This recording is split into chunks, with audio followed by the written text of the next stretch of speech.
the next interesting thing is the whole thing with medicine and health.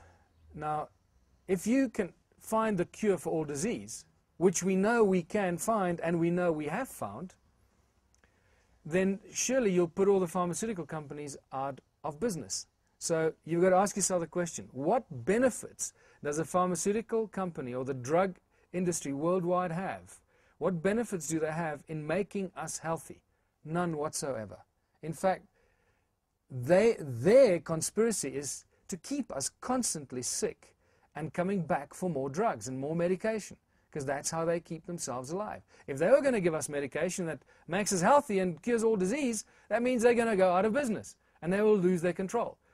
Now, isn't that a wonderful conspiracy? Of course it is a wonderful conspiracy, but we know that along the way we have found herbs and medication and ways to heal ourselves and cure ourselves of all disease.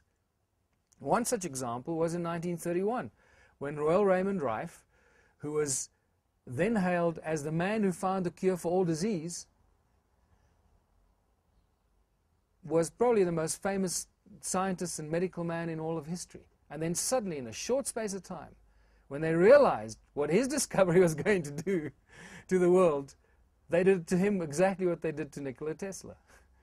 They pulled all his funding, they confiscated all his information and his research, and poor Raymond Rife died a pauper in the 50s, trying desperately to recreate what he created prior to that. What he did, for example, and again, we don't quite know. All we know that he did everything that he performed, all his curing, he did with vibrational frequency.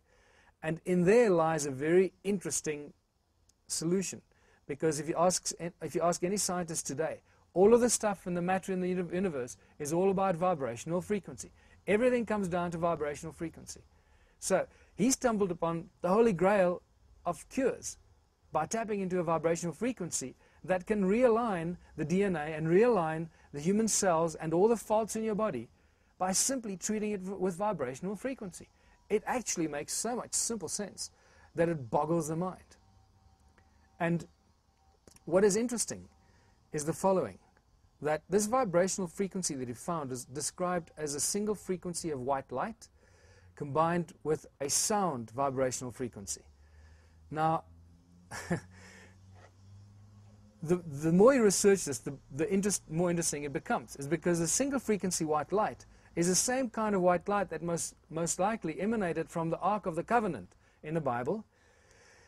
The sound frequency thing, we now understand that the walls of Jericho were brought down by simply carrying the Ark of the Covenant around the walls, and it resonated with the walls and destroyed them, and eventually with a blast, with a shout and a blast from the trumpet, the walls came crumbling down. You can see very clearly how that was done by sound frequency, vibrational frequency resonance.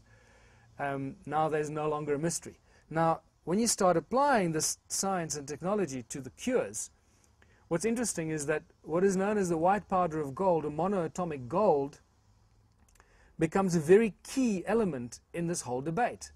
And it also starts to answer why the Anunnaki were so obsessed with gold, and where all the gold has been going to for all these years. That's another question you should ask yourself. In all the years, for 250,000 years that we've been mining gold on this planet, where is all the gold? Where has the gold disappeared to? It's certainly not in the vaults of Fort Knox.